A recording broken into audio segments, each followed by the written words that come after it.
Hotel. Okay, I think we're ready. Okay. We'll call the September 21st Town of Hideout Planning Commission meeting to order. First thing on the agenda is a roll call. Glynis? Here. Jonathan? Here? Donna? Here. Rachel? I'm here, but it's not letting me get my video to go. It's on. Your video's on. No, okay. Joel? Thank you. Here. Peter? Here. And Tony's here. All right, next thing on the agenda, approval of last month's minutes. Does Make a anybody motion. have any questions that they would like to put forward in regard to them?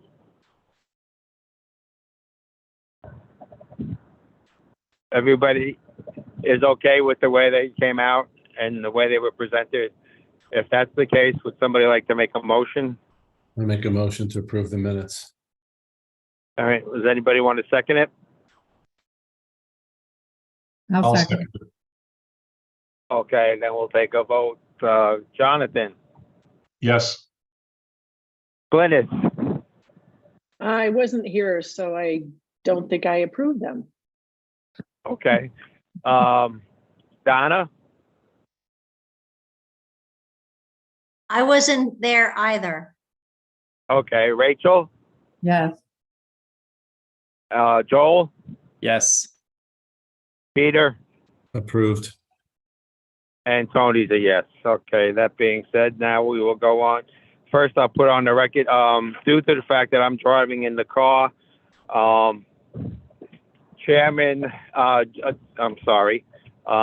Commissioner Gunn will now chair the rest of the meeting. So he will be running it and I will just be participating. Thank you, Jonathan, for that. And please go ahead. I'll try not to stumble and bumble too much. So, Alicia, if you could expand the text so that people viewing could see that, there we go, make it, yeah, a little better to read and maybe slowly scroll through that. Thomas, I'm wondering, are you in a position to kind of go through your latest iteration of the document and the concept?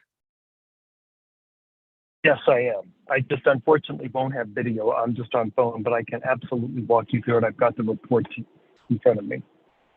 Okay, maybe we could go section by section. So revisions to date is I think the first section. So perhaps you could kind of summarize that, and then so that we can coordinate the audio and the visual together, perhaps we could go one section at a time if that's all right, if that's doable for you. That is doable. So just so I'm clear, are we looking at the short-term rental overlay or the RC ordinance? We're going to go in order. So the short-term rental and community amenity overlay ordinance.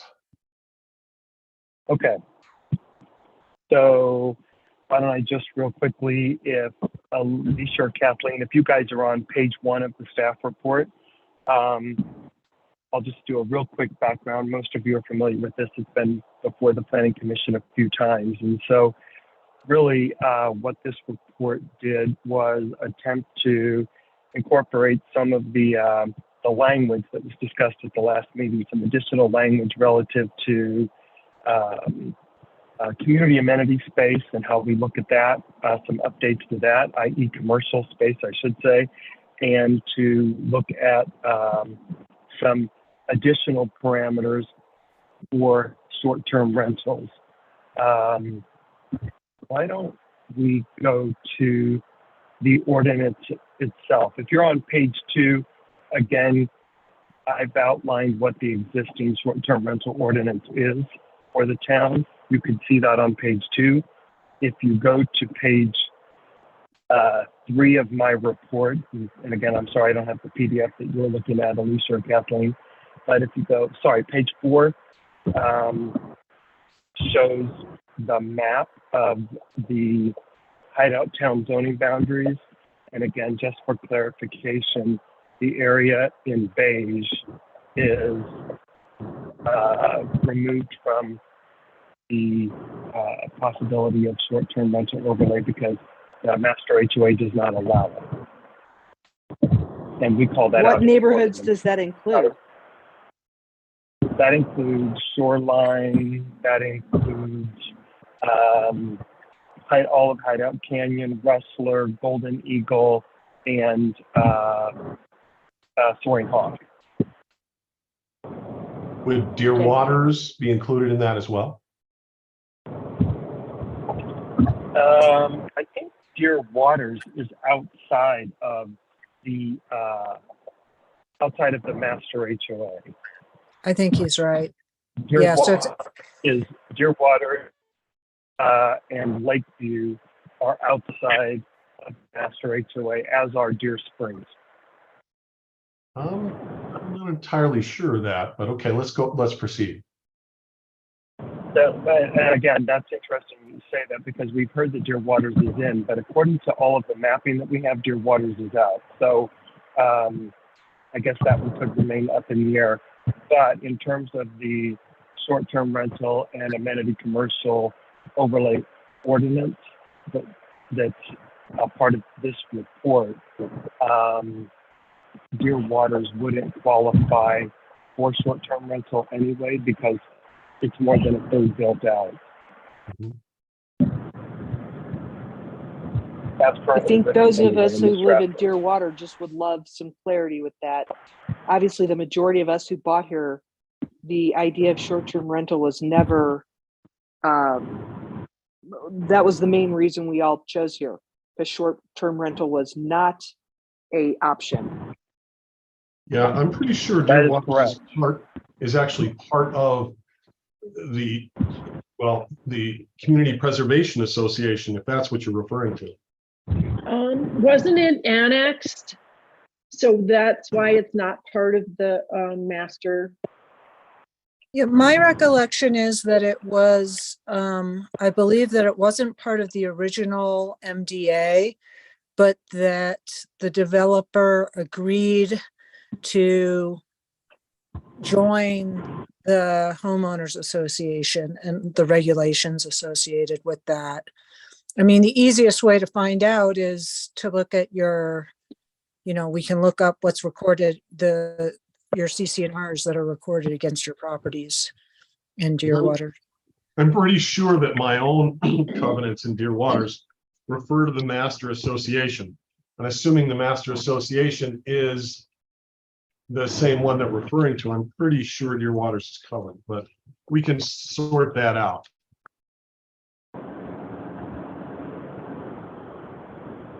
Well, and the other thing is depending on your policy decision, if you go with one of the alternatives that says that if subdivision is more than a certain percent built out or has COs, then it's not available for this overlay zone.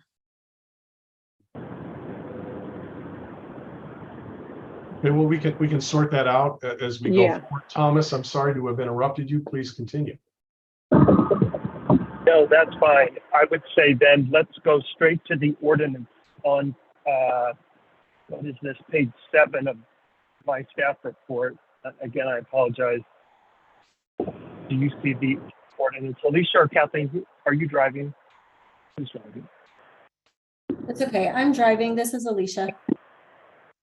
Hi, Alicia. Okay. Do you see the area that starts with red text? Yeah, I believe that we have that part up. Okay.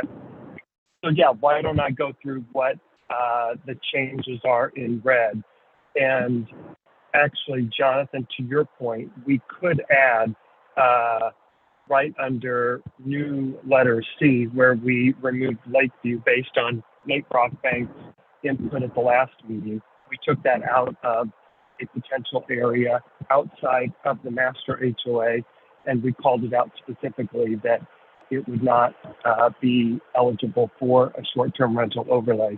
We could just add right after C, no short-term rental and commercial amenity overlay zone may be located within the Deer Waters subdivision as well, just for clarity. Probably the easiest way to do it. Well, why don't we go forward and see how the discussion goes and see where we land, and perhaps that is an option. Sure. Okay. And then letter D was also a clarification as not allowing short-term rental overlay, which is defined as a recorded subdivision or phase of a subdivision that has any unit built or certificate of occupancy. So essentially, it would limit short-term rental overlay to new subdivisions, so as to protect people from short-term rentals in their neighborhood. Even the very first person in a subdivision, if they had the expectation that there would not be any, this would protect them. We also noted in letter E the requirement for a minimum of, a maximum 2,000 square feet, and that no walkouts may be considered for nightly rental units. In letter H, there were some questions about the maximum allowance of 6 persons in case there were a large family, etc. So we noted that it was no more than 6 unrelated persons.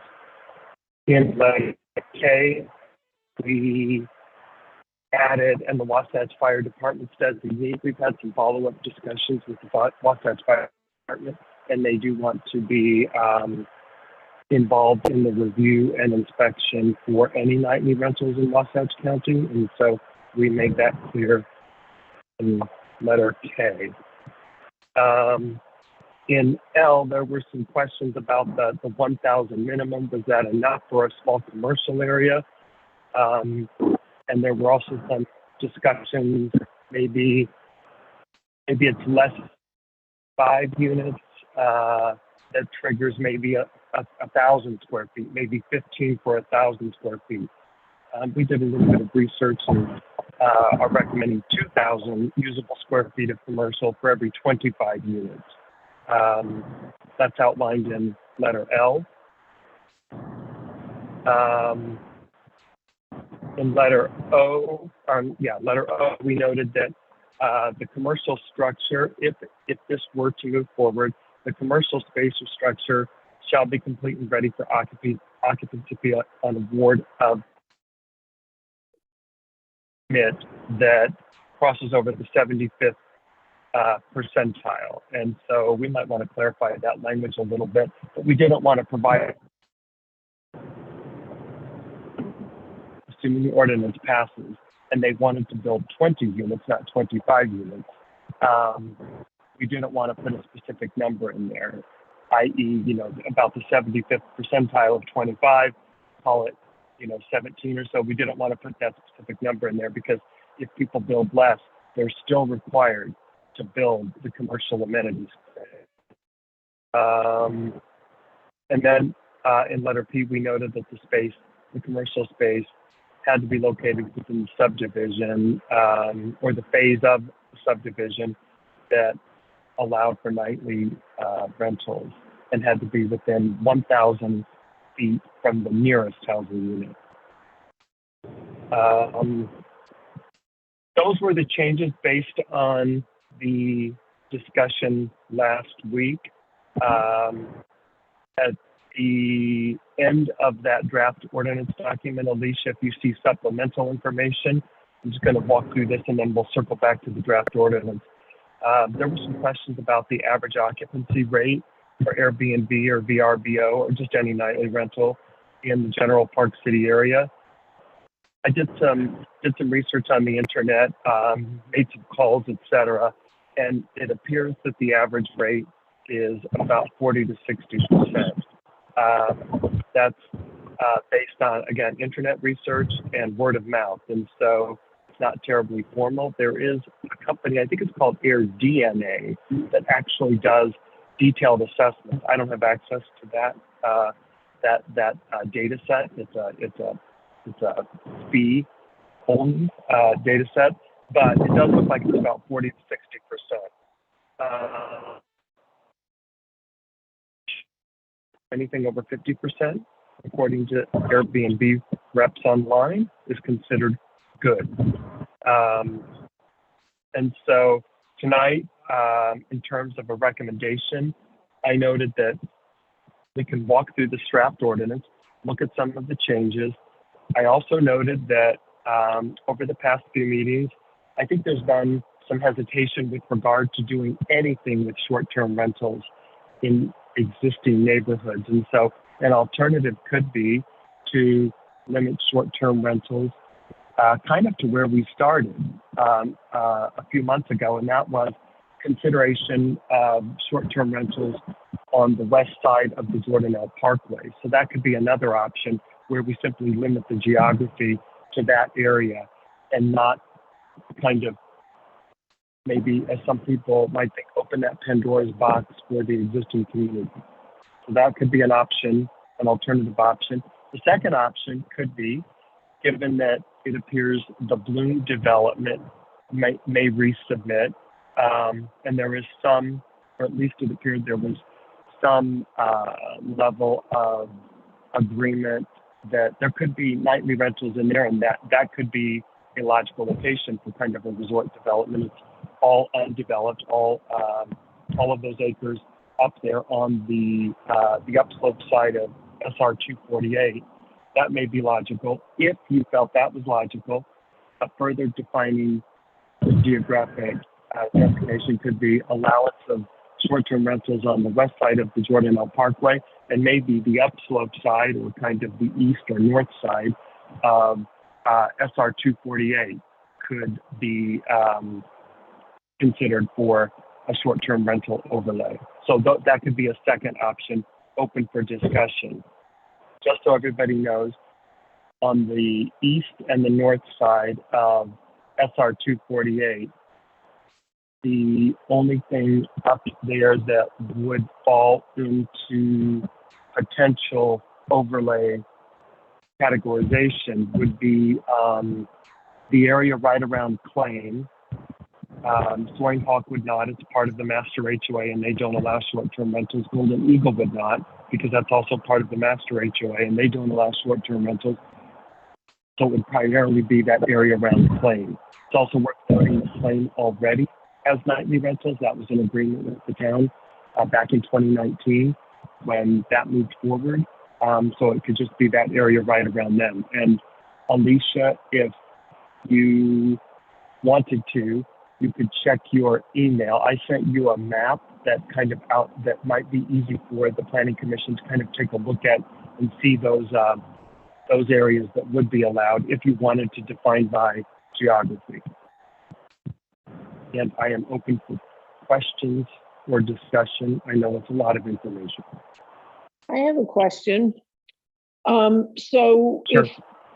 if we decide on a language for this, what do you call it? Overlay ordinance or not ordinance? What is it called? Overlay The zone. Yeah, that's overlay, right. overlay zone. Okay, so if we decide on a language and we decide to approve it and send it up to the commissioners, can they change what we've written? Yeah. Absolutely. Okay. So you would make Okay. a recommendation, right? So if you Right. decided to forward something to them, they have the right Right. to change that as well. Even Right. if you decided, I think it's premature to deal with short-term rentals. If the commission said, we're sending a negative recommendation, we don't agree, we don't support any of these options. They could still consider it, of course, but your negative recommendation would carry a lot of weight. Yeah. Yeah. Okay.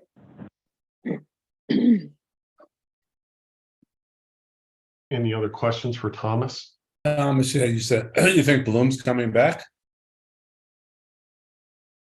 We have been in contact with Bloom over the course of the past couple of weeks by way of phone and email. We don't have a formal resubmittal of the application, but it appears they are reconsidering and potentially coming back before you with basically continue where they left off with their proposal.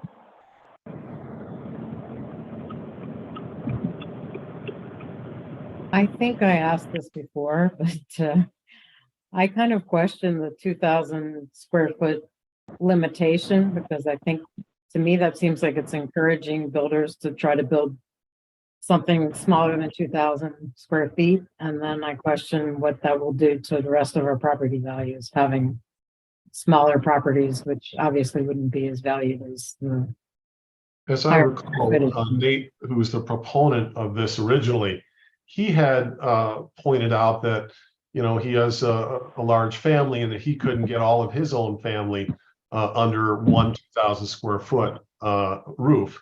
And as I recall the conversation, and this is my recollection, is that, and I have slept since then, but as I recall it, there was some discussion of bumping that up perhaps to 23, 25, 100 square feet, because he was kind of skeptical about the practicality of something that small.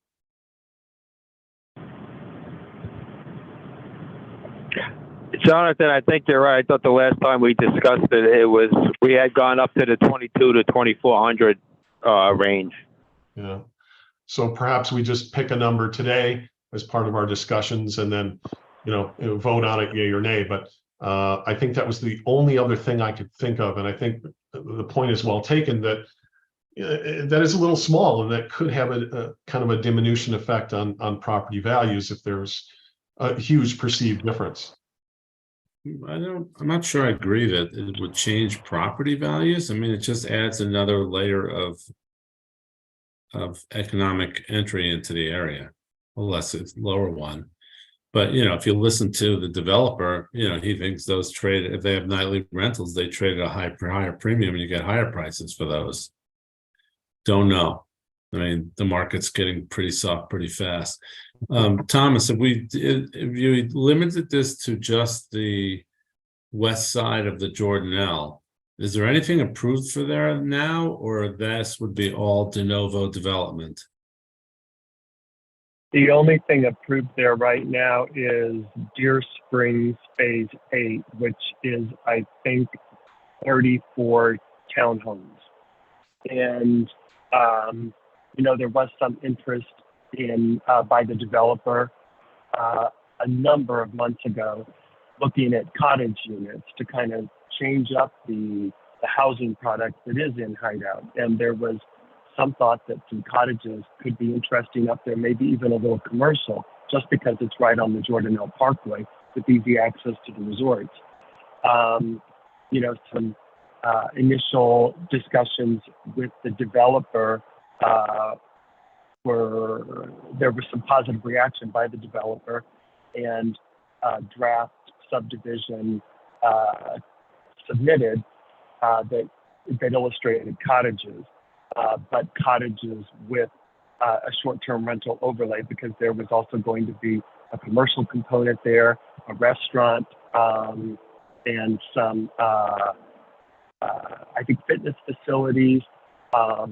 At that time, the Planning Commission also had recommended that could be a nice location, maybe above the commercial amenities for some affordable housing, just to keep some of the local employees giving them the option to live near where they work. And so that was entertained, but that was never finalized or approved. That arguably kind of initiated the short-term rental overlay discussion in the first place. And then the developer noted that they had some interest in expanding from the west side of Jordanelle into Deer Springs. And I think that's probably where things got a little fuzzier, a little grayer, and probably a little more confusing. Hence some of the additional conditions that have been discussed in the ordinance. But that was an area that initially the Planning Commission felt pretty comfortable with potentially experimenting with short-term rentals, because it was on the west side of the parkway, separated from the town, separated from existing residents, and it would not produce any negative impacts for those that are currently in the community.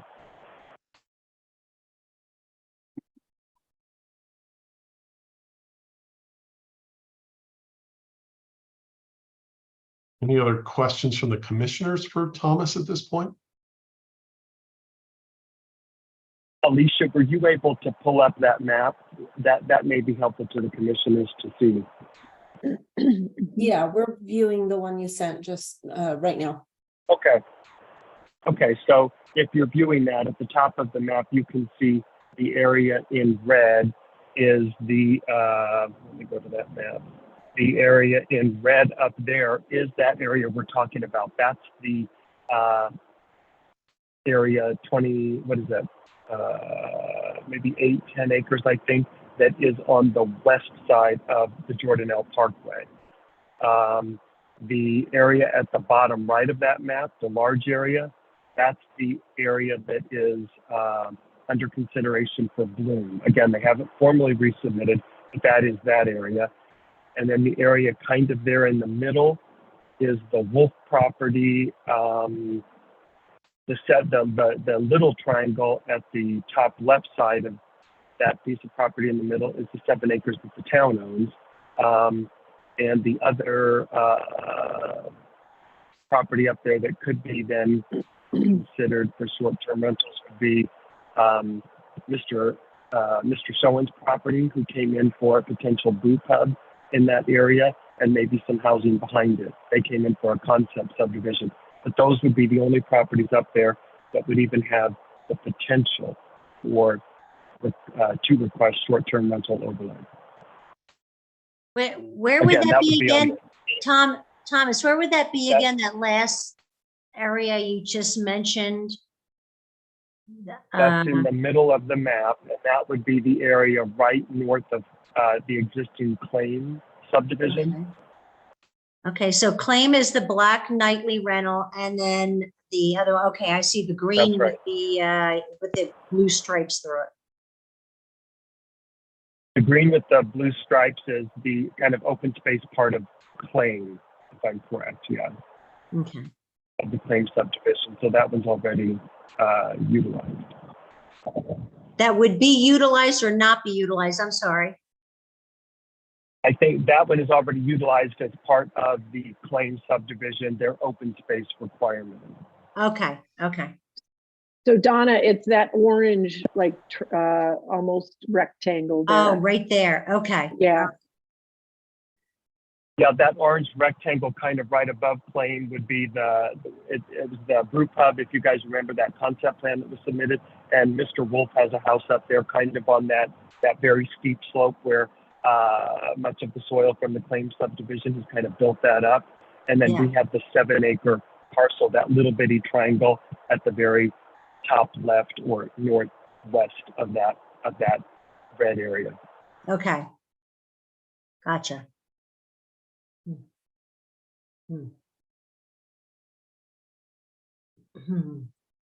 Personally, I think if we're going to consider this, I'd like to see, I think as Rachel pointed out, an increase, from 2,000 to somewhere around perhaps 2,500 feet. And I'm given I think the other thing we need to do is when we talk about, limiting to 6 or more people unrelated, I think we should refine the unrelated language. What does that mean? I think we need to say, who are not related by blood or marriage. The term related is kind of vague and subject to interpretation. Well, I think my issue with having any of that language in is how are we going to police it, whether they are related or not? Is it feasible for us to do it? I think we just cap it. That's a little more manageable, I think. And if also, Jonathan, if we go up to 2,500 square feet, I agree, 2,000 is a little small. If we go up to 2,500 square feet, I think we could probably increase up to 8 people. My house is 2,500 square feet and it fits 8 comfortably. So I think we should look at increasing the number of people. But I would say if we're going to have language, we just put a cap on the number of people and not whether they're related by blood, unrelated. That would be so hard to control, I think. Yeah, I think the goal there is to keep it from turning into kind of a frat or sorority party weekend kind of thing. But I think you raise a very good point with respect to enforceability until you have a problem. And then you have a tool, an enforcement tool. Yeah, I would say, I mean, there are software that look at what's advertised And so it's very easy to see what they're advertising in terms of sleeps 8, sleeps 10, or, has a max. But otherwise, the unrelated versus related is tough to enforce. Is it possible to say like 2 people per bedroom? I think we're beating a dead horse, guys. I really do. I think we need to come to some conclusion and pass it on up. I agree. I think this is a bunch of hoo-ha, tweaking on the edges. Either we think that we want to let them have it in Right, certain limited areas or not. And let's Right. vote. Let's take a vote if people are interested in even pursuing this, because based on the conversation I hear, I don't think this is going to pass this board. Okay, well, why don't- personally, I'm personally fine with allowing rentals in the places that we have allotted. In in that cottage area, even all of Deer Springs, because the people who live there now already are allowed to have rentals. So that whole area, I don't think affects the rest of the town. And Bloom, I don't have a problem with Bloom, and that other little orange area, I don't have a problem with. Beyond that, this other little detail nitpicky stuff, I don't really have a lot of opinion on. That's just me. any other comments by the commissioners? Because my inclination is to open it up for public comment, and then after the public comment, perhaps we can finalize what it is we're voting on and then vote. How about that? I think So it's a anything good, else? I think it's a good idea. Jonathan, I would just like to see it at 2,400 square feet, not 2,000. I'm You know, fine I don't with- know if we can. I don't know if we can. It'd be feasible for us to limit the number of people or cap it. I mean, I would like to, but I don't know how feasible that is. Well, I think the number of people is probably more enforceable than the relationships between them. I mean, if that's the case, I would love to cap. Tony, you Lost you, dropped out Tony. there. And being in the rental business ourselves and vacation rental in Park City before, prior, kind of I feel like we're micromanaging a little bit. The unrelated to me, like, how are you going to, like you said, how are you going to police that? You can police if other people call the police and complain about a noise disturbance, which we have in Park City at our rental property. Then they come out and they quiet it down. If anytime you have a short-term rental situation, you may encounter that. But saying whether it's related, unrelated, all these these minute details is it's just overwhelming, and I don't think that we can really police that and enforce that 100%. I mean, we're not the Nazis, we're not. I'm not gonna be knocking on your door saying how many people are in here. I think it's just. It would only come it's- into play if there was a complaint and they found. Exactly. Right. And I think 8 is reasonable for 2,400. Rented out 8 for 1,900 square feet in Park City.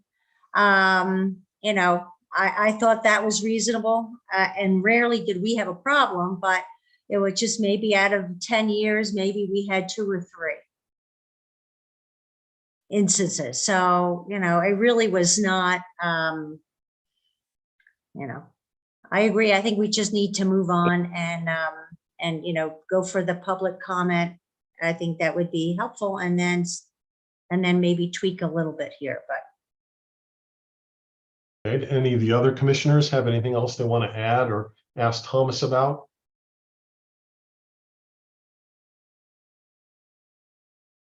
Not hearing anything. Alicia, are you able to open things up? Why don't we just open this up to public comment, and let's see if anybody raises their hands. And Alicia, if you could recite the magic code to either raise your hand or versus iOS and app and Android, that would be great. No problem. So if you are on the phone, it is *6 to raise your hand. And then once we ask you to unmute, it will be *9.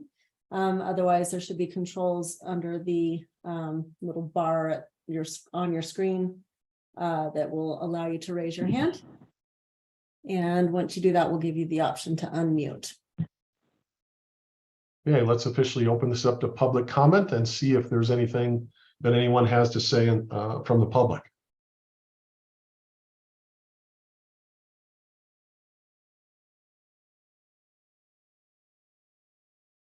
Alicia, I'm not seeing anything. Are you? I'm not. Robin, I know had her hand up for a minute, but I don't see it up now. Robin, if you would like to, you are welcome to speak at this time. Wait, Alicia, if you could repeat the instructions for raising a hand one more time, real quickly, and then I'm actually available. She did unmute me. I guess my only question was, even though it doesn't necessarily affect, I'm in Deerwater Resort with Jonathan. I guess as we go further out in Hideout, my only question would be, does this open it up, even though the costs are higher, to any J1s, still utilizing short-term rentals? Because now we've suggested 8 people living or cohabitating in a property up to X amount of months. The J1s are usually here 4 to 6 months. So just to clarify, this only refers to rentals for 30 days, under 30 days or 30 days or less. So if Okay. someone were to come and rent a place for 4 months, this wouldn't apply. Thank you for specifying. Robin, could you give your last name, please, for the minutes?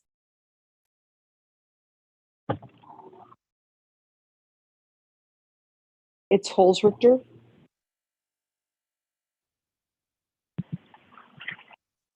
that's a good point. If someone wants to ask a question, please state your name and the subdivision that you live in. Robin, did you get all your questions answered? I did. Thank you. Okay, I see another hand, Ann Gruber. Alicia, could you unmute Ann Gruber?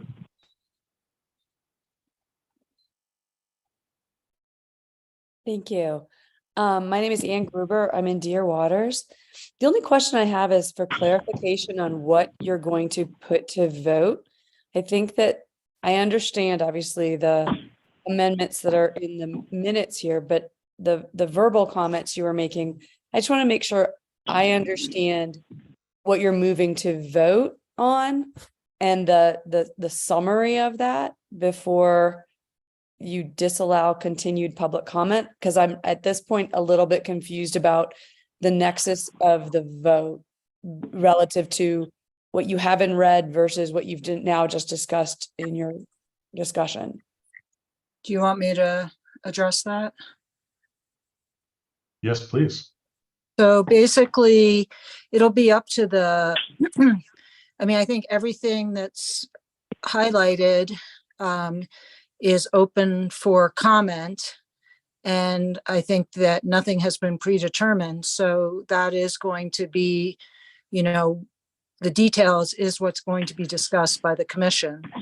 So I would recommend that if you have any comments about anything that has been discussed or the items in red, to bring it up now, and you will know what gets voted on because that will be part of the motion. It'll be very clear what is recommended or not recommended to the council. And I would also note that this will go to the council either way, and they will have another public hearing before they vote on it. Understood. So the intention is to exclude Lakeview Estates, limit the options to those that were designated in red in the map, to those areas that I believe it was 3 red areas on the original map, correct? And and everywhere else then excluded or as excluded per the master HOAs, correct? I think subject to final discussion and debate by the commissioners, which is partially based upon public comments. And so I would urge you, if you have a concern about anything we've talked about or anything in the document, I'd encourage you to mention it now so that we can take that into account going forward. Understood. I think that the modifications you've made from this meeting to from the last meeting are acceptable. And again, I understand that the commissioners still have the option to continue to amend the recommendations of the committee. So, you know, I just want to understand the recommendation you're going to move forward with is these in red as a compromise position, I think, to some of the other concerns, which were maybe the entire town of Hideout didn't need to have any short-term rentals. Well, it's hard to know where each commissioner is thinking at this point. And the document, the actual motion could contain new things. One of the things that I'm contemplating is just saying, all right, why don't we just limit this to the area on the west side of the Jordanelle Parkway, and then we can always expand it from there. That way we don't open up a door. I don't have no idea how my fellow commissioners might feel about that, and that's going to come up in our discussion after public comment. Understood. And I would like to, I guess, affirm that in my personal opinion.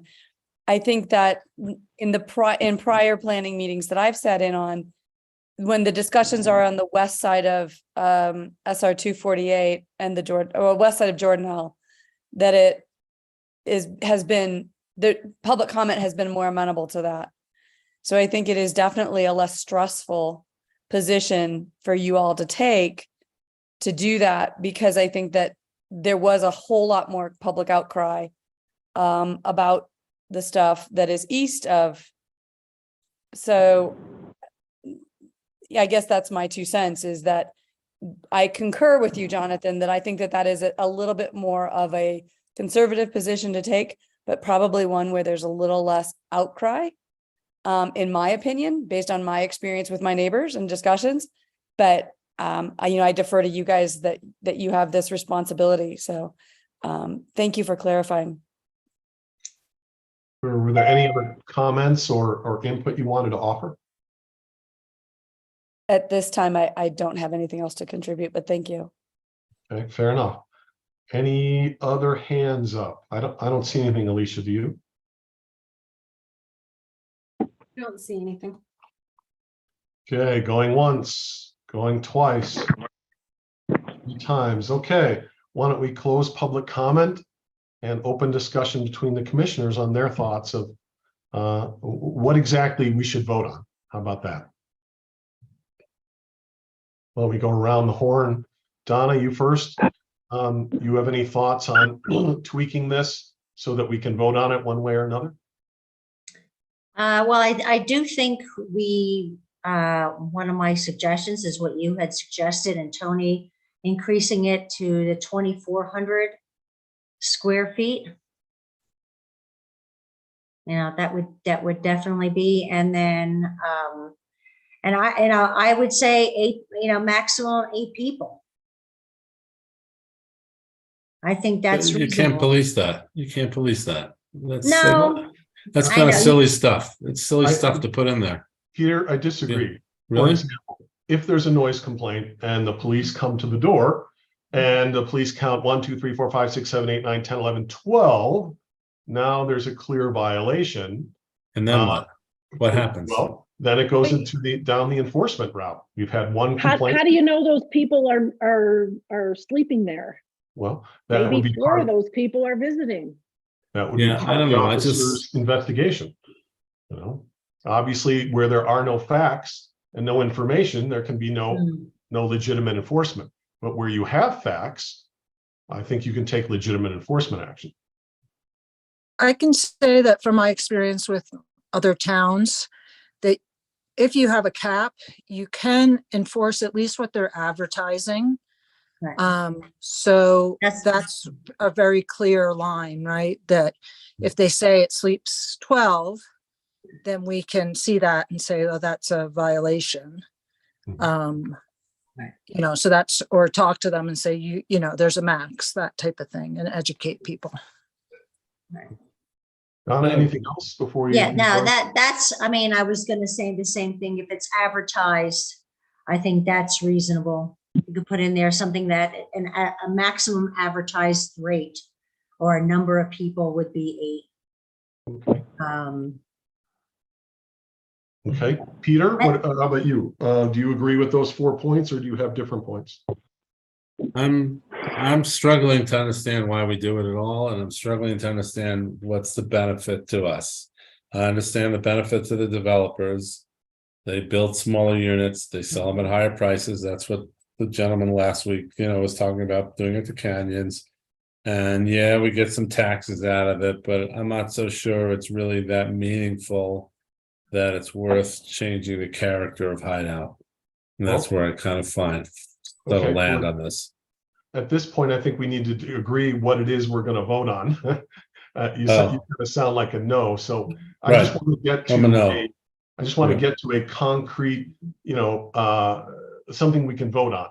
And so, with respect to the 4 items, you know, understanding that you may vote yes or no in the end, are you kind of okay with the 4 items that we have? Because we do have to get to some consensus on what, as Ann pointed out, what exactly are we going to be voting on? Yeah, I'm less concerned about the sort of the details of the 2000 versus 2400 and all that stuff. It's I'm not sure any of that to me makes meaningful difference in how this plays out. Okay, Glynis, what are your thoughts on these 4 items? I only have written down the 2,400 square feet and 8 people max. Are you also excluding Lakewood Estates and Deer Waters? What were the other 2? What I have is limit to the west side of the Jordanelle Parkway, increase square footage from 2,000 to 2,400, and increase the number of related people to 8. So I guess that's 3. Sean, go ahead. Sorry. I was just going to say I pretty much said what I was willing to work with. All 3 of those work for me. Okay, Rachel. Jonathan, could I just make just one quick request since we're going through this? Please do. I'm kind of making these notes as we go along. So I've got the 8 persons. I think that is great. If we are, and then limiting it, I think you said to the east and north side of 248 and to the west side of the Jordanelle, that makes sense. And then the only other thing I might note, just if this were to move forward, where you have 2,400 square feet for the unit, maybe we should make it 2,500 square feet, because then in section K, I did note at the bottom of section K, I think we should add, if somebody has more than 25 units, we should add a sentence: for every short-term rental unit approved beyond 25 units, a proportional fraction of required square feet of net usable commercial square feet shall be constructed, because we'd want to keep that proportional for the square feet, the commercial amenity component. And if it's based on 25 units, just 2,500 square feet makes it a whole lot easier. It's roughly 100 square feet a unit, just in terms of calculation, should this move forward and pass, which I'm not sure it will, but if it does. Okay, thank you. Rachel, what are your thoughts on these points? So did we get an idea from Brockbank about what square footage he was intending to build the cottages at? He was looking at the cottages at around 1,500 square feet. He had said, somebody I think had asked him at the last meeting, roughly what were some of the square feet, what were some of the smaller sizes for his existing townhomes. And I think he was somewhere between 2,300 and 2,600 or something in that area. But the cottages were around 15 to 16, 1,700 square feet, I believe. Okay. So then that really, it really doesn't matter whether we do 2,500 or 2,000. Does it? If we know that, if we know what he's going to be building there, but we did not approve anything. So I guess nothing's in granite, but he's not going to be able to fit a whole lot up there if you have each unit is 2,500. No, that's correct. I think his original thinking was about in the 1,500 range, a little bit of variety, but yeah. That's why we had initially, I think, settled on less than 2,000, but I think that it got increased to the 2,500 based on people being more comfortable with more people staying in these units. The 8 persons. But he'll still be able to build his 1,500 square foot cottages. Absolutely. And then do we want to allow 8 people to stay in those? No, he wouldn't be able to make them nightly rentals. If we have the 2,500 minimum and he builds 1,500 square foot cottages, they don't qualify. The 2,500 is a maximum. Max. Oh, max. Oh, I'm sorry. It just gives you a little more, flexibility. Right, but I think by increasing it to 8 people per cottage, that's like too many people in 1,500 square feet.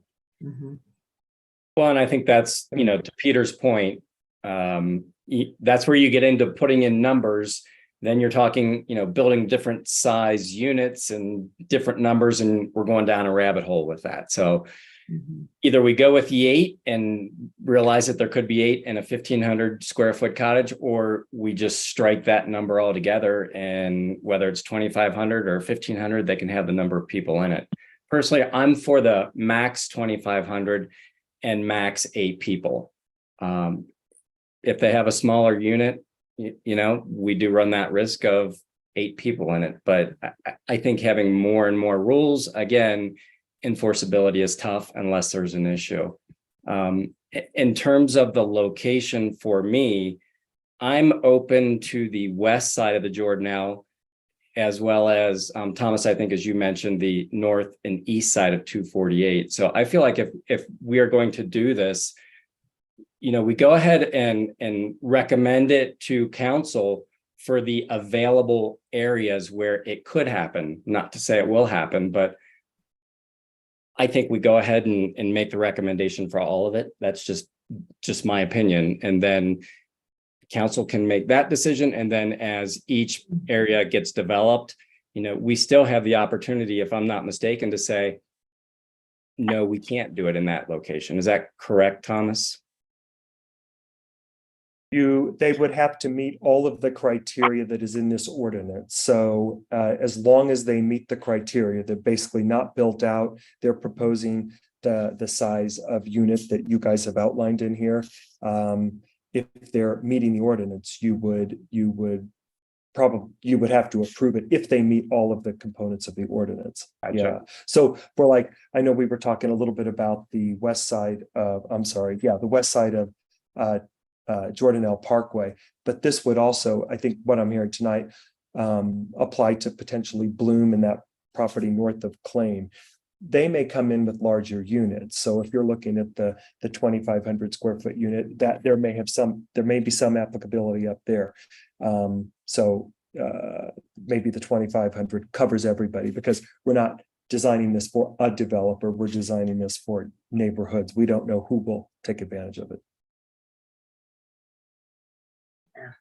And Thomas, a question. Do you think, let me just see if I can read this correctly. There was concerning the commercial space. No, hold on. I did something to my screen. Hide it. Okay. I just wanted to read that. 2,000, a minimum of 2,000 net usable square feet of commercial space shall be constructed on site for every 25 permitted short-term rent. Okay. All right. I just wanted to see, I want to make sure that we had that well covered also. And there were some discussions early on that we had 1,000 square feet, but then I think we thought about increasing that to further amenitize it. So yeah, that's now 2,000. And then I would recommend adding that sentence, a pro rata proportion for a development that may have over 25 units, right?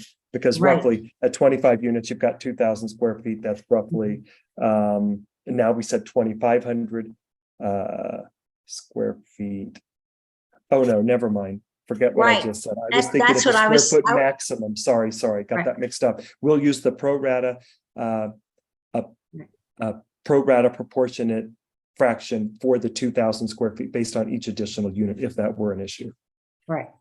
Okay. I just wanted to clarify that also. So if that's the case, then we can strike my 2,500 maximum square foot proposal. You can leave it at 2,400. It's irrelevant. Sorry. It's okay. All right, Rachel, did you get a chance to voice all of your thoughts? One other thing I'm still not totally clear on is the status of Deer Springs, the east side of the Jordanville Parkway. So is that already zoned for short-term rental? Is that what the status? There. Hold it. There is Phase one is. Yeah, phase one is, you can see it on that map. Well, the map's not up, but if you remember that map, phase one had received an allowance for nightly rentals for the first, I think it was 31 or 32 units. That was incorporated into the plat. So those were signed off on and approved. So that area right there. And the only other ones that are currently approved are claimed down there kind of in the middle. That was part of the HOA agreement. Yeah. So we're But the not rest voting to change the Yes. rest of your springs. If you say for only the area west of the Jordanelle, that is correct. So Deer Springs, phase 2, 3, 4, 5, 6, 7, and 9, which would be the rest of that kind of green area up there around the black hatch line area, that would not then be allowed to submit for nightly rental overlay. Okay.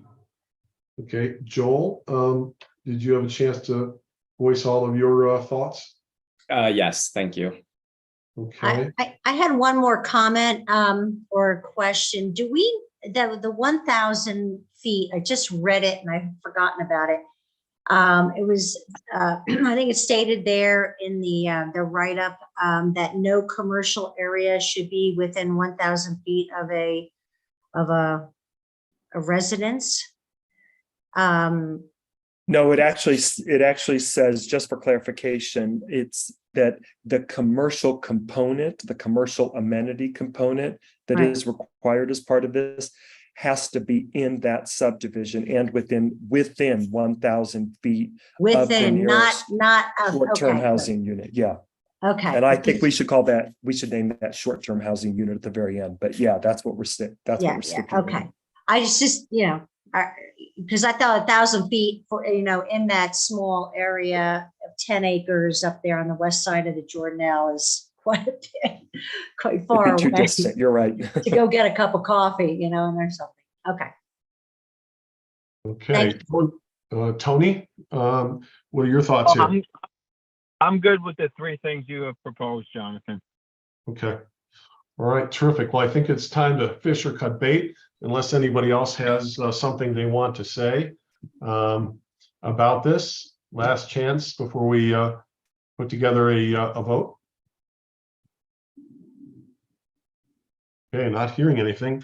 Is there someone who wants to make a motion to put this to a vote as amended with the 3 items we have discussed? I'll make that motion, Jonathan. So Thank you. put it to a vote with the 3 amendments that we proposed. All right, is there a second? I'll second it. Second. right. That does include Thomas's prorated proportionate section as well. So it is 4, 4. Okay, right? I'm fine with. Okay, just want to be clear on what we're voting on, obviously. Mhm. Okay, well, why don't we go ahead and put this to a vote? Donna, Yes. Peter, No, Glynis, Yes. Rachel? Yeah, I think you're on mute, Rachel. Yeah, but no, I'm still kind of on the fence. Um, Do you want me to come back to you? yeah, Okay, I will come back to you. Tony? Yes. I'm also a yes, so Rachel, back to you. I guess it doesn't really matter, does it? Okay, so I guess, yes. Okay. So, all right, so we've now voted for a Oh. positive recommendation. Joel, I don't think you asked Joel to vote. Did you? Oh, I'm sorry, did I miss Joel? Thank you for pointing that out. Joel? That's okay. I'm a yes. Okay, did I miss anybody else? Let me make sure. No, I think I got everybody. All right. So, having disposed of that matter, Thomas, could you take us through the next one, please? Sure. Well, first, so, Jonathan, just to be clear, then we're making a positive recommendation on that to the town council, correct? Correct, with the points that we have just discussed, Okay, pursuant to your motion. Your motion carried. thank you. Thomas, if you would. Okay.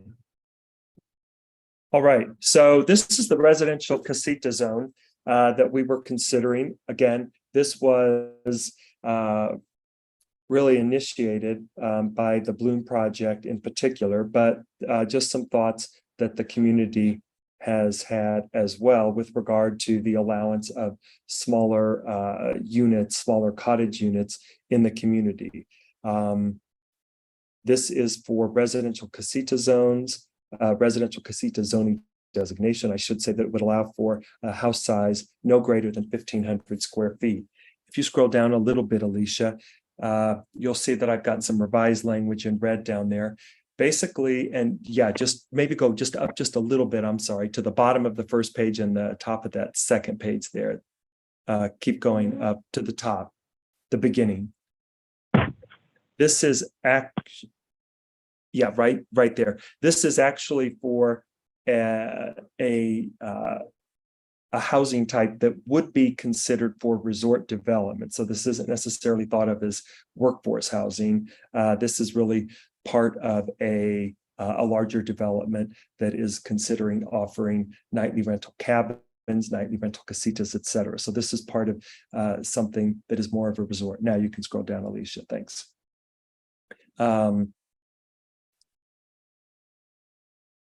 If you keep scrolling down just a little bit, you'll note that we've got the single family detached. That would be the only kind of unit allowed up to 1,500 square feet. We clarified it in the table as well as the text.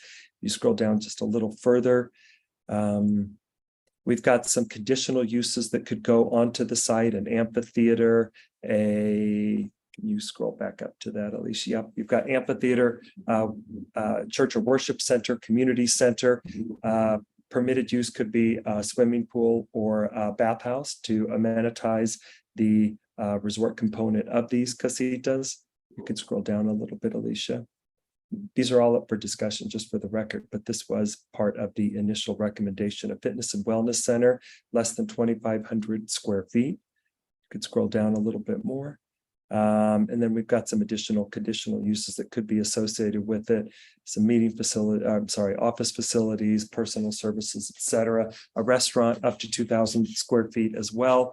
Maintenance facility. Again, this has a very resort component to it. This is not something, as much as we would like and as much as we've talked about something for workforce housing, that is something else that we would consider. This really has a resort component. I just want to emphasize that. So some of these conditional uses would be uses that, subject to criteria, you guys could approve them. The planning commission could approve them, but they're not permitted outright administratively. You could scroll down, Alicia. And I think that's really it. And then it just gets into some of the dimensional standards. The maximum density is 8 units per acre. We had that higher initially. I think we reduced that a couple of months ago, based on some input at the meeting. Minimum open space requirement, 35%, minimum lot size, 3,500 square feet. Frontage, 50 feet could be reduced per your review and approval for cluster development with shared or private driveways. You see lot width and depth. maximum lot coverage is 1,500 square feet, i.e. they could be 1-story casitas. And then you've got the setbacks that are also designed to help maintain some of the open space. I did look at reducing that. Scroll up just a little bit, Alicia, or scroll down. Yep, a little further. I think go to the setbacks. I did look at some of the lot width based on a unit that could be located there, and I think that 15 feet might be more appropriate, just to be able to give some additional flexibility to a building footprint on a lot. We can discuss that if you want, but it's still a significant setback. And I think that's really about it. Scroll down a little bit, Alicia, if you don't mind. Oh, I did note that there is a minimum parking space of one vehicle on a driveway. I think that's it. Those items in red were the only ones that had changed. If you have any questions, please ask me. You've got the driveway widths. All of those are pretty consistent with what are used throughout the town for other zoning district designations as well. Those road setbacks seem fairly generous. I know a lot of hideouts like 20 feet. So how'd you come up with, I can't remember what it said, 35 or 40 feet? For the setback from the road. Didn't you have 35 I think that we feet? have, for some of the major roads, we do have 35 and right there. From the road edge is 35 feet or 40 feet from a major road, 50 from the highway. And yeah, we did 35 from the road edge because the concept behind the casitas is that they're kind of tucked into the woods, the cabin, and they're set back further. They kind of got a secluded characteristic about them. Okay. That's the only reason for those. But that major road and highway are consistent with the rest of the community. Okay. That makes sense.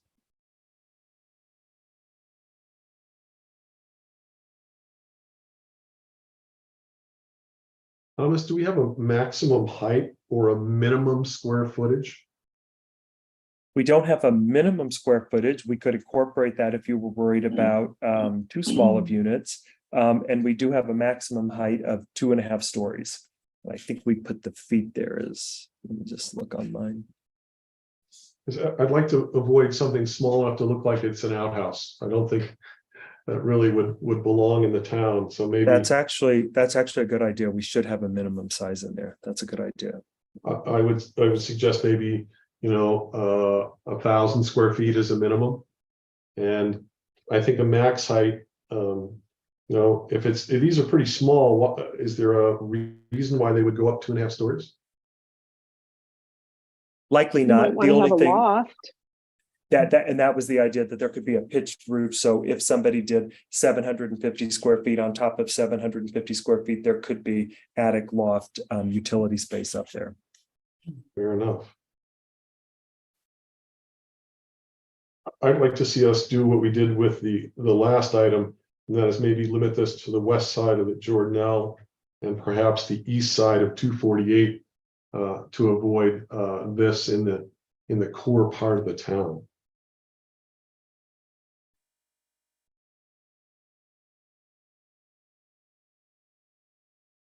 We can easily incorporate that, yes.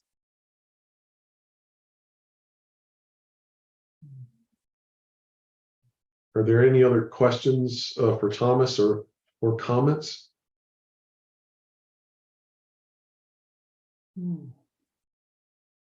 I would like to see the square footage a little over 1,000, maybe like 1,250. I'm fine with that. Mm-hmm.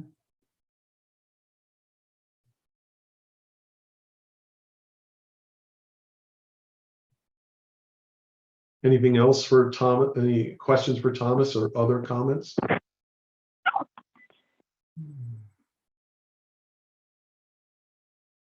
Not hearing anything. I'd like to open this up for public comment. Alicia, if you'd be so kind as to once again tell people how they could raise their hands.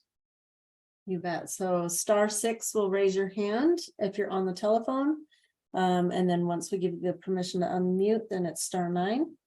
Other than that, it is either Control Y or the three dots will give you the option to have a raise hand function in your Zoom on your screen. Okay, anyone want to raise their hand or make a comment from the public?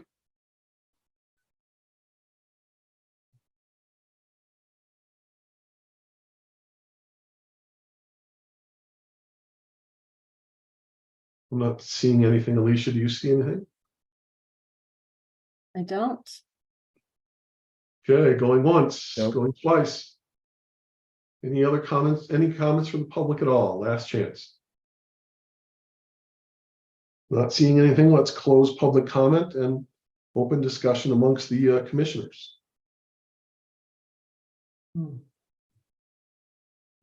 I don't really understand why we would want these. Can somebody explain the benefit of them? Bloom. Yeah, Well- this really originated with the Bloom development as a resort amenity component that they had. If you remember the Bloom component, the idea was to kind of get back, connect to nature. They kind of had the hotel was a part of that proposal. There was some commercial as well, but in addition to just typical hotel rooms, the idea was to offer casitas that kind of gave you a bit of a more reclusive kind of environment, I think. And so this was where that really originated. Are we limiting this to, can individuals own these, or this has to be part of, a resort? Because we keep referring to it as resort. So It is has it to be meant, part of a resort development. It's not for individual use. So there would be a management company that manages Right. these. Yeah. So why So- wouldn't we just wait and vote on this if somebody approaches that they want to do it? I mean, it's basically a different type of hotel. You're basically doing this to get hotel type revenue into the town. This is, yeah, that's exactly, it's for sales tax transient tax revenue. That's right. It's offering this as an amenity should somebody come in requesting it. And It's a it should tool be, to have and in it the should be a toolbox. more consistent tax revenue stream than nightly rentals would be. Correct.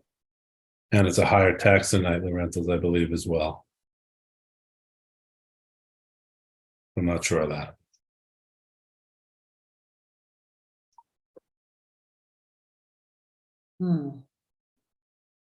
I think the tax is a transient room tax. It's the same.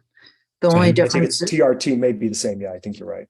the only difference is ones that are within the MIDA, we get less money because MIDA gets a cut of it and the developer gets a cut of it.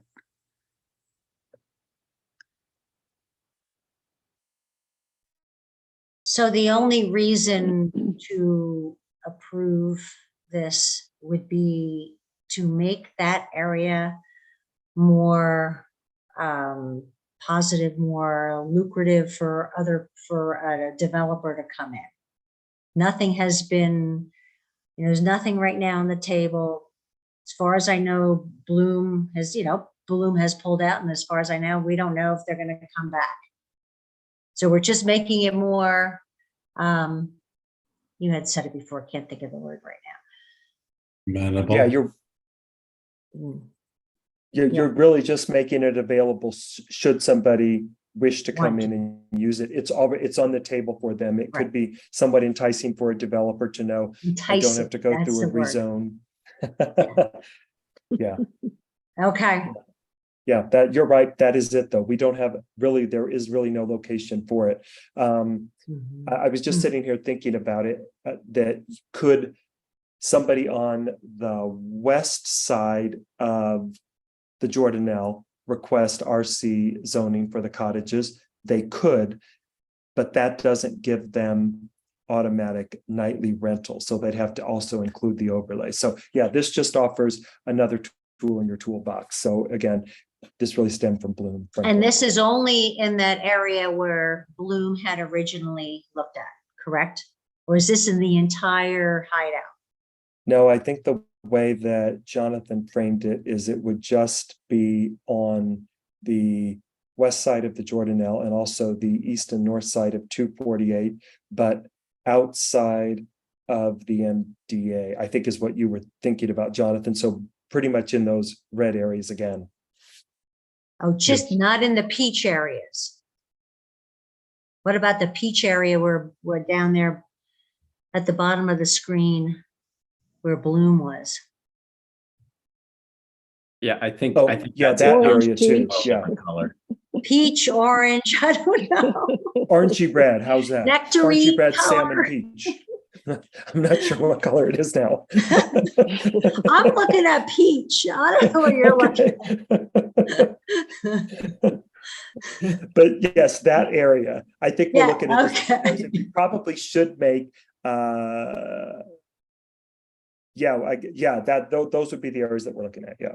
Okay, all right. I think ultimately, we should probably have a map that would clarify this, so that we don't have disputes down the line. Oh, what color we're singing? All right, yeah. So that would just be, this ordinance that we would be, the casita ordinance would be just for the area where Bloom was and that other square area next to Claim. Correct? I'm just Yes. trying to. That's my understanding. Okay. That's why Jonathan had framed it to start. Yeah. Okay. That and the west, do we want to include the west side of the Jordanelle, yes or no?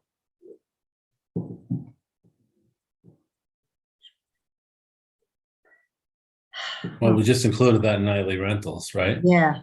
Mhm. So I don't think it makes a difference. I think It we kind of could. makes sense to let it go there. If you're gonna let nightly rentals, then you might as well let this go there. Right. That's Well, what I we don't think. think that's necessarily true. I think we're encouraging a builder to come in and slap up a whole bunch of small units. And I'd kind of like to vote that we wait and see what's proposed by a developer rather than encouraging them to do it. So Rachel, what your thought? What should we vote on then?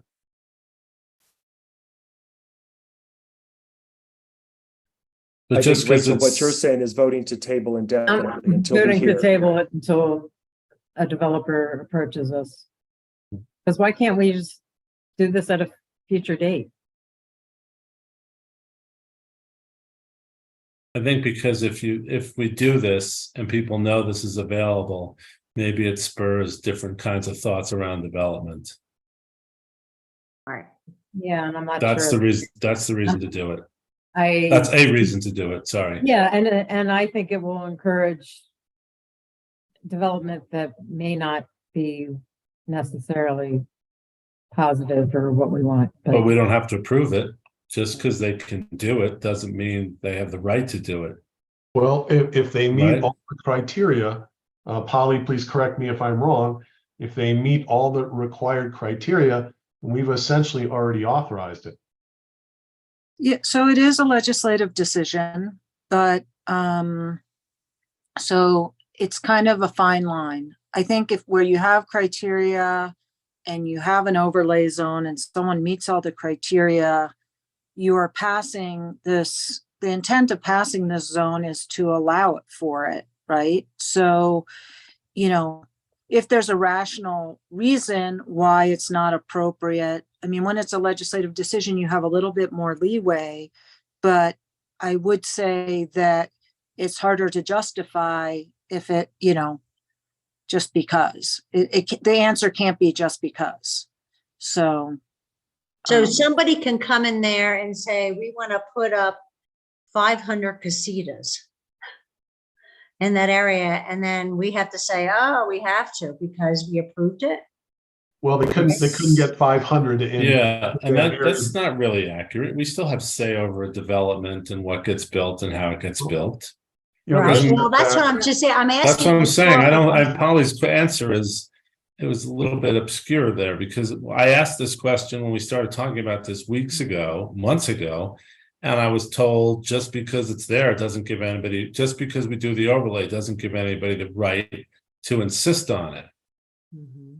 Right. Mhm. You're correct. And I should, when we talked about this, I think I was maybe a little relying more on the fact that it is a legislative decision. But I think so it's not guaranteed, but if we don't have a good reason to deny it, then we could easily be challenged in court. So I'm sorry, it's the kind of lawyer response that's not very satisfying.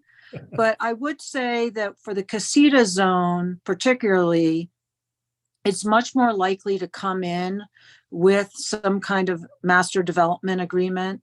That type of zoning would likely come in as part of a master plan. And so I think you would have more ability to kind of give input on how it plays out. But, so it's really a policy decision. Is this type of zone something that you think is appropriate within the town or not?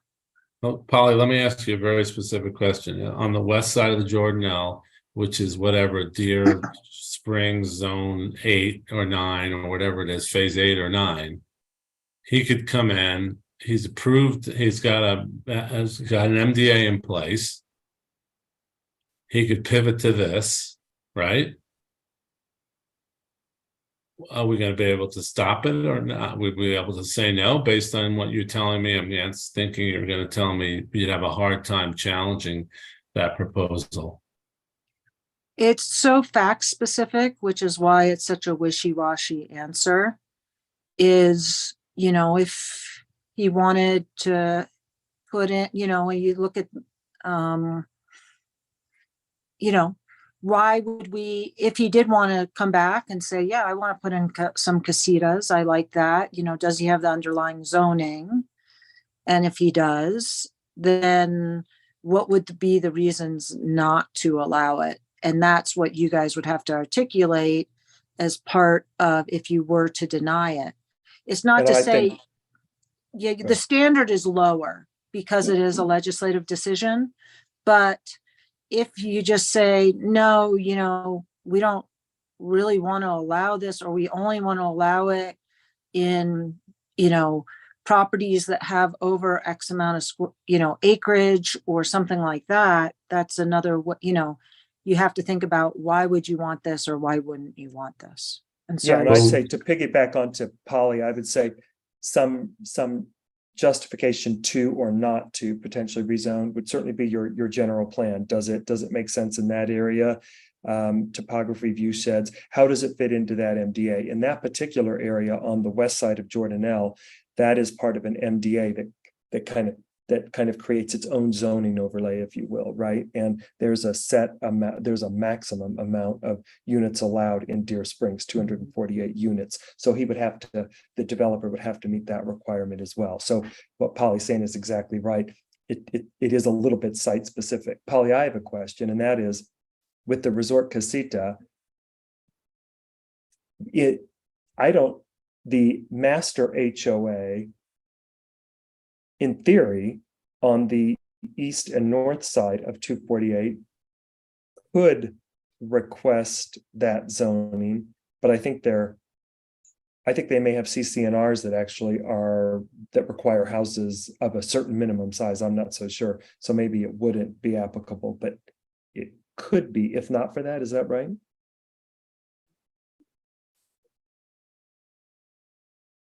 You're on mute, You're Polly. muted. Oh, Polly, you're on mute. Sorry. Okay, sorry about that. So I was going to say it was someone at one of these meetings that pointed this out that I thought is quite relevant is, yeah, we can kind of, put our hat on a little bit the fact that there are CCNRs, but the CCNRs can be amended, right? So if those were to be amended and it was allowed in our code, then there would be nothing stopping it. So while CCNRs are a good indication, and also once you have more, well, it depends on who owns the majority or of the property within the subdivision. If you have one that's already been mostly, a lot of the lots have been sold, then it's going to be much harder to amend the CCNRs. But it is possible, but it is a steep hill to climb.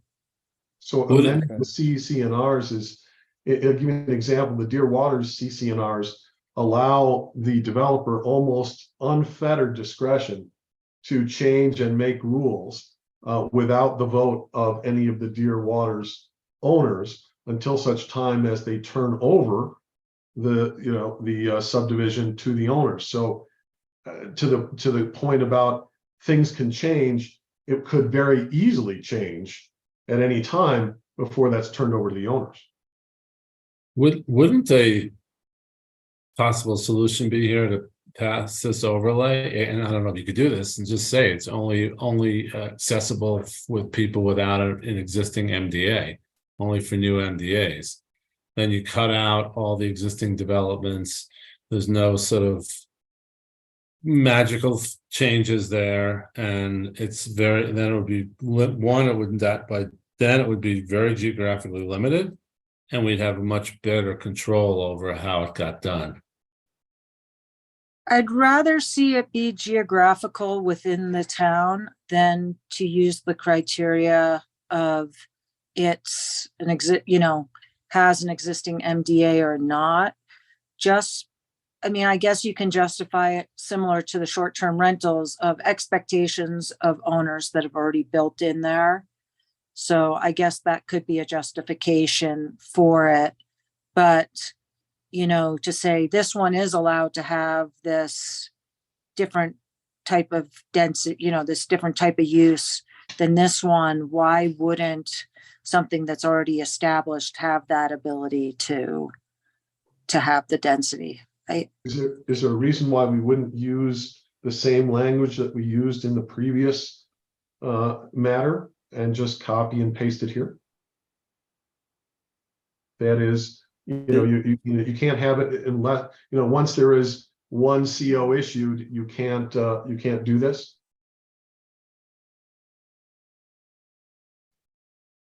I guess you could do that. I'm thinking this through. The first one is an overlay. So it is an overlay allowance on whatever zoning is situated underneath it.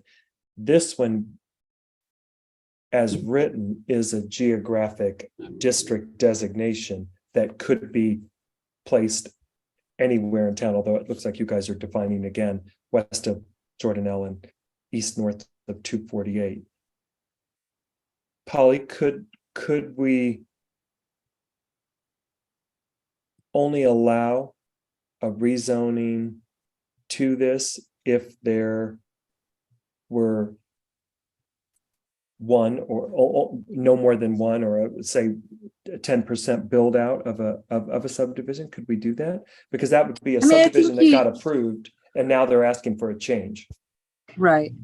I think you could, with the idea that there's expectations of people that have already bought into it. I just worry about, let's say that you just have an existing zone somewhere, right? And then their zone changes. The owners are allowed to take advantage of the new zone.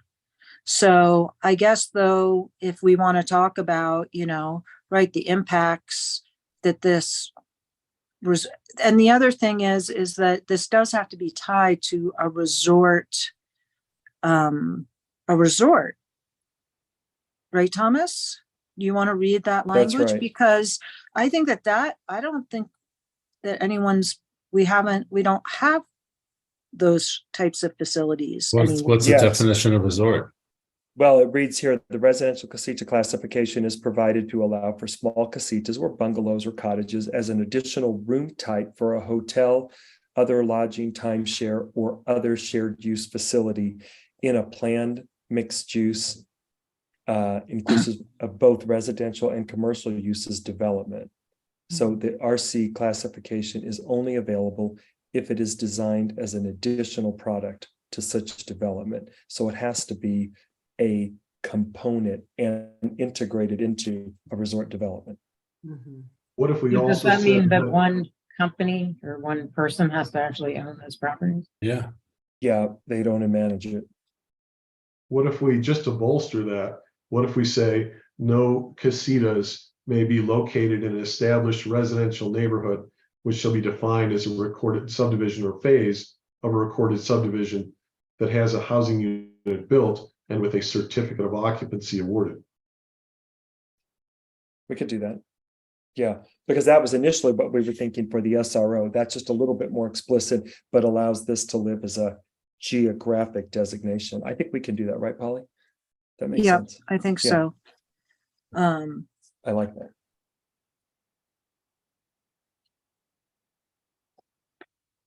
Yeah, I mean, I'm just kind of thinking about, I guess shoreline would be the only one, the phases that haven't been platted yet. You could argue that there is space between Shoreline and Golden Eagle, but I don't know that that's necessarily anticipated to ever be developed by by the developer in that area. Mm-hmm.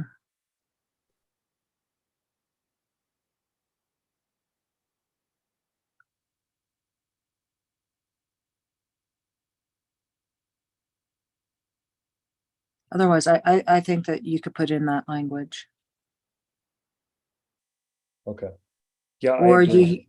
or I guess you could also limit the overlay zone to certain areas within the town that, where it's more appropriate for that type of use and that type of zoning. With a map, right? That would be the ideal way to do that. Yeah, you could use a map or just kind of similar to how you did the short-term rentals. You described where it would be. You know, language can be ambiguous, and can be subject to interpretation. Maps, I think, are less so. Holly, if we were to limit, so again, this one's more of a geographic designation rather than an overlay. If we were to limit this to, say, the areas in peach, orange, red, salmon, if we were to do that, do we have to define why those locations? Do we have to be more specific on that? Well, I think I think that the board, the commission can articulate why it's appropriate to, that Okay. it's closer, Okay. it's outside of town, right? I mean, the same reason, similar to the reasons. for the Similar short- language for the SRO. Okay. Okay. Right? Because Okay. it's easier to get in it, right? Because it's going to be denser, Mhm. it's smaller units. Mhm. I mean, they still have to have the underlying density, but Given the propensity for litigation, I'm inclined to have a belt suspenders approach. And so I like the idea of a map, I like the idea of a language, and I like the idea of expressly tying it to some kind of resort. Yeah, that makes sense. Yeah, I can craft that language and of course include the map. Yeah. All right, any other discussion or questions for Thomas, or discussion by or amongst the commissioners?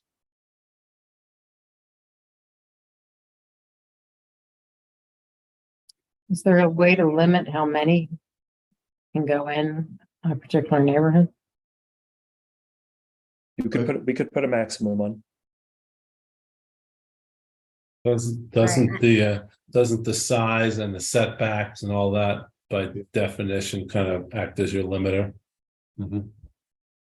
It is a de facto limiter, but I think I guess the concern would be if you had a very, very large area, a lot of acreage, you could have. But is there a lot of acreage available for this anywhere?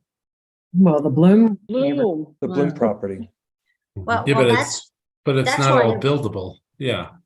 That's why I brought that up earlier. I didn't want them to, a developer to come in and just make casitas there. I wanted to make sure we were protected, the town was protected, and then we still would be the ultimate decider on how that piece of property was going to be developed. We could do casitas there. That's, if that's fine, but I just wouldn't want somebody to come in and just do casitas and do a whole bunch of them. We needed something else, but if we have that, if we are able then to approve of a future developer to come in, their plan for that, that would, have a mixed use hotel, et cetera, that would be more palatable. I just was afraid of somebody coming in and just saying, oh, I'm going to make this just casitas. I agree. That's why I think we should put a limit to the number. I'm not sure what that number would be. Well, Maybe 35. aren't they, these casitas are part of a resort, so they have to be in conjunction with other uses. So All right. it can't be all casitas. Is that correct? That's correct. It can't be all casitas. It has to be a part of Okay. a resort, approved resort Right. master plan development. Right. With that being Right. said, Right. there is a part of me that kind of likes the idea of a maximum of 5 or 10 acres of these. There is a part of me that says, if you have a large property, 70 acres, you could say, a developer could in theory come in and say, I'll build a hotel up on 248 and then 60 acres of casitas behind Right. it. That would technically meet this. So I do think if you're concerned about that, that's a logical concern. I would put a maximum of 5 or 10 acres on the RC zoning. That makes sense to me. Yeah. A number of acres or maybe a percentage of the total acreage? You could do either. If it's a very, very small lot, like let's just assume the west of Jordanelle Parkway, that's like, I can't remember if that's 8, 10, 12 acres. I think it's but 10. I think Let's say it's so 10 for 10. ease of math. If that one's 10 acres and we had a maximum of 10-acre allowance, that could of course be located there, that residential casita zoning, right? If it were only a percent of that 10 acres, then it would, part of that 10 acres would have to be something else and then the RC, right? And that doesn't really work for that space. That wouldn't work for that No. space. I don't know that they'll come in for RC zoning. I think they might just use nightly rental overlay, but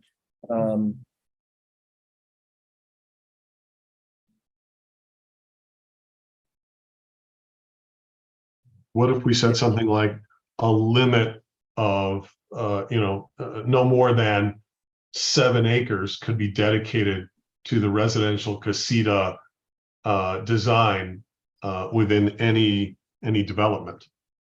Well, I mean, hey, Thomas, could you go back and look and see what Bloom and how many acres they were thinking the casitas were? I'm I have pulling it that right up. here. I'm pulling that up. How many what is it, Donna? You have it? I'm Or curious, let me how pull it many up. acres was that? I It's just have for it the right here. casitas, because, I mean, 7 sounds like a lot or a little. I can't judge it. Yeah, 7's a little, looks like according to their map. It looks like I just counted up where the casitas, it looked like there was like 26 casitas. Or acres? I don't know how many acres though. They were doing about 48 casitas. 1, 2, 3. I'm not sure of the acreage, but I know it was 50 less 4 or 8 that were separated. So it was in the low 40s, the number of casitas they were doing. Thomas, what's your estimate, given our restrictions on zoning and setbacks, what's your rough guesstimate of how many of these you could get on an acre? So you could get 8 to an acre. That would be the maximum density. You can't really make it the 8 given the setbacks. But if that's the case, and they've got 40-ish, you said on that. 40, I just counted 45. 45. Yeah. I would then do a max of 7.5 or 10 acres. Yeah, I would put a maximum in there then if you're concerned about that. And how many acres is the other spot that's up near Claim? That's 15. probably 15, it? 16. It's probably 16. Then you have the Wolf property. I think that's 2. And then you have our property, which is said that the town of Hideout's property is 7 acres. But really, you would argue Wolf is already developed. Our property is under our authority, of course. So you have about 15, 16, I think. Right. But it looks like when I was looking at this blue map, I mean, they're pretty, I mean, most of them are spread out. there's like a lot of land buffering another part of the, on the side of the development of 248. I mean, it looks like there's quite a bit of land. I mean, they have little tripods, like a little road with 3 casitas on each, like, or cul-de-sac, but they seem spaced far apart.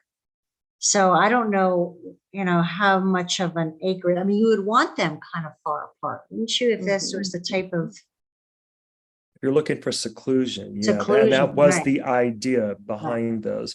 Yeah, so I'm looking at that map right now, the most recent one. And it's pink, right? Yeah, it's the RC pink area.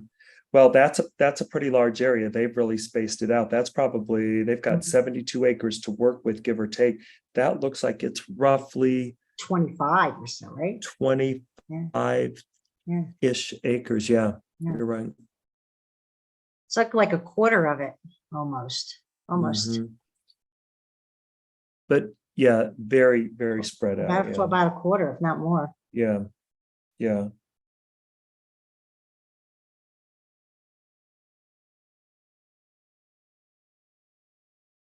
Yeah. If that's the case, then, I mean, you could put a maximum of 25 acres, but then you have to be comfortable with 25 acres, which starts to sound like a lot when we were in the 10-acre range, right? If that is the case, you Okay, could another also question. reduce the Can we density. Go ahead. Yeah, can we restrict, like, how many per acre?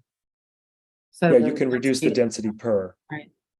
Yeah. So what if we said something like, no more than 6 per acre? You could do that, yeah. Then you're not really building casitas though. Oh, wait, 6 per acre, I'm sorry. Yeah, 6 per acre, yeah. 6 per acre, It's yeah, still okay. casitas. You could still do that, yeah. Yeah. Yeah. Okay. Yeah, is this something, it sounds like everybody is in favor of it if we have, the right parameters. I think I'm agreeing with Rachel. Maybe it's something that we table for now. And when a developer comes in and says, I'm interested in doing this, at least we have a foundation that, yes, we are open to it. And we look at the space that, they're interested in developing. And then maybe we set our guidelines based on that for that particular development. Yeah, but then you're just then you're hoping that right. I thought we like hotel resort development here for the tax reason, right? And it's a good addition to the town. If people don't know it's available and it's going to be sort of a one-off thing, then you're not going to attract developers who are going to spend the time, because it's a lot of time and money to, like, Bloom project. They spent a lot of time and money laying that out and developing and figuring that out. You're not going to get that because it's too much money. The risk reward return is terrible. Why don't we just limit it to that Bloom acreage? Period.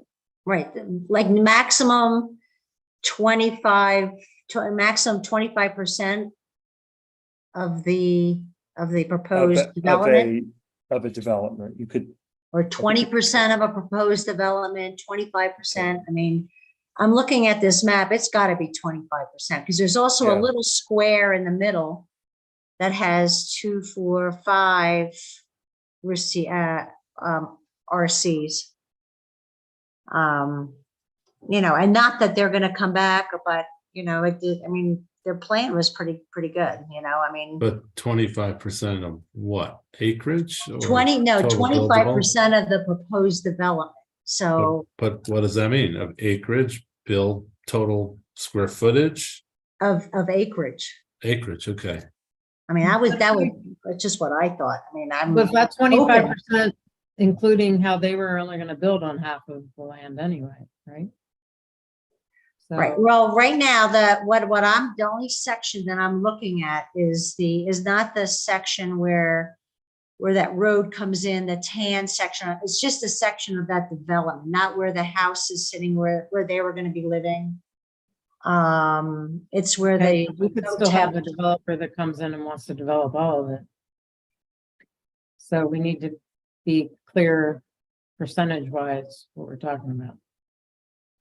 You know, that's why I go back to 6 per acre. You know, at that point, Mhm. you know, most developers are gonna want more, so they're gonna have to come in and ask for something different, at which point we could evaluate the project on its individual merits.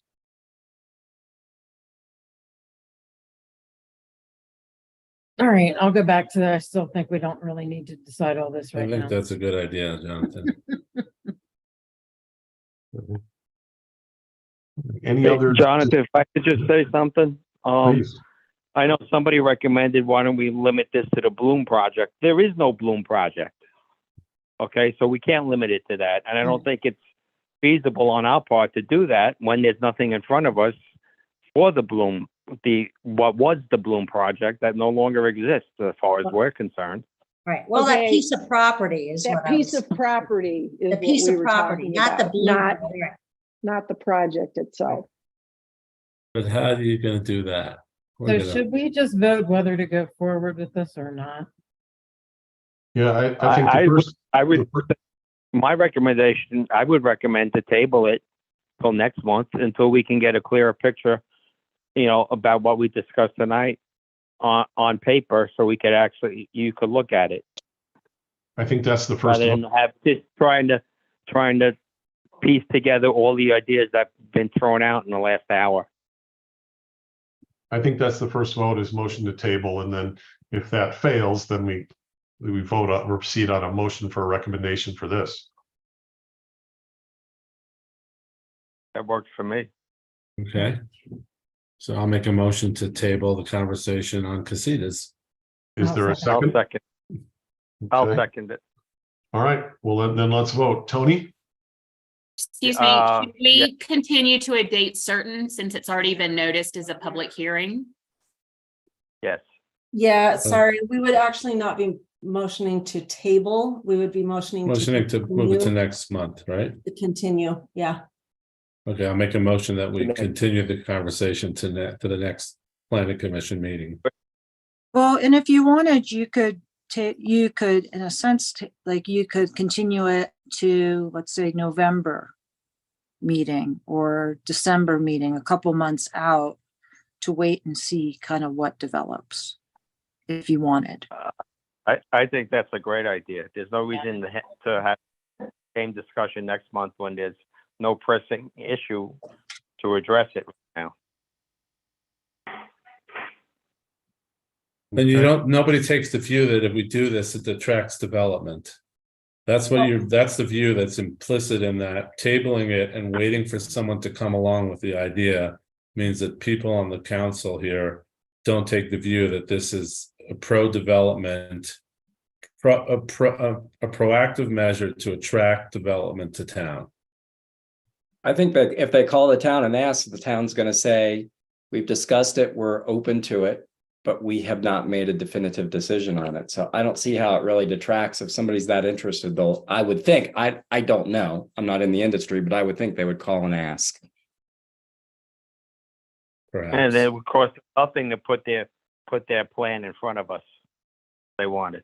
A concept, kind of a quick look at a concept.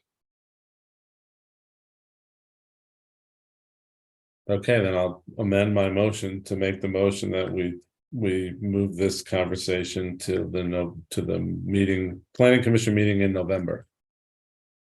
Is there a second? I'll second it. Okay, then let's vote. Tony? Yes. Joel? Yes. Rachel? Yes. Glynis? Sure. Peter? Yes. Donna?